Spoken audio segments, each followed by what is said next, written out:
Step back into Florida's prehistoric past. This weekend, mammoths, saber-toothed cats, and giant sharks take center stage at the 39th annual FossilFest at the Florida State Fairgrounds. And here with a preview is Rachel Cronin. Thanks for being here, Rachel. Hey there. Nice to meet you. Yeah, nice to be here. Oh my gosh, this is cool stuff that you brought for us to play with and investigate. So you're part of the Fossil Club. Tell us about it. Yes, so we are the largest club for amateur paleontology in the nation, and FossilFest is our big annual show that we put on at the fairgrounds.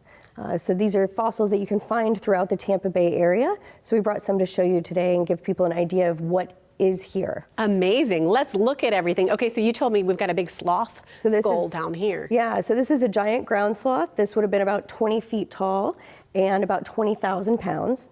And then we have a short-faced bear here. These would be about 500 pounds larger than current bears today. So more than polar bears even. So you picture polar bears that, oh wow. Yeah, and then we've got a saber cat down here. And then this is a tooth of a mastodon. So we had over 3 types of elephants here, and this would be their chewing surface. And then they just spit these out throughout their life. Oh my gosh. A whale vertebrae. So you can imagine ours are teeny tiny, how big they are. Megalodon tooth, so you think great white sharks. Megalodon carcarius, I think is what it's called. Yes, I was trying to think, but bigger than great white shark. Bigger than great white shark. So imagine a shark the size of a Greyhound bus. Oh my Huge, gosh. yeah. Ginormous. So most people are familiar with dire wolves from Game of Thrones, right? So you've got dire wolves, rhinoceros, American lions. Most people don't realize we had lions here. They're bigger than current day lions. Right. About 30% larger. That is so fascinating. Okay, that's what I want to hit on too. Where has this all been found? You can find all of this within the Tampa Bay area. So you got to think New York, for example, if you're up north in the Ice Age, it's over a mile of ice.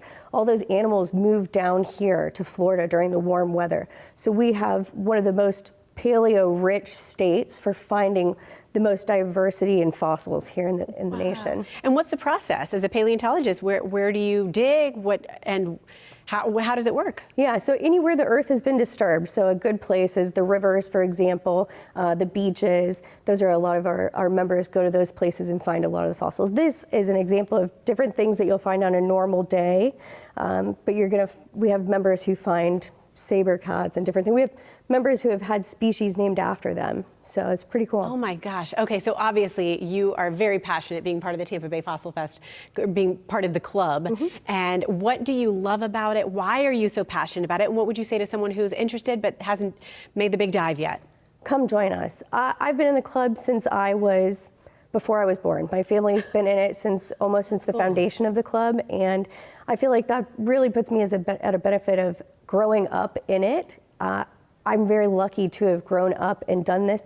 We have things for people of all ages. So we do field trips throughout the year. So if you go to FossilFest, this was to dipping your toes in, but I promise once you start finding fossils, you're hooked. It's really cool. You know, in addition to this stuff being so fascinating, I would imagine that it just gives you a really great perspective on, life and time frames and whatnot. Okay, Fossil Fest, there's the information, March 21st and 22nd. So go check it out. $10 for adults, kids 12 and under are free. Very cool. Thanks, Rachel. We appreciate it. Of course, thank you. We also have kids' minds for the kids, so they have activities and they keep the fossils. Oh, they'll love it. Pretty cool.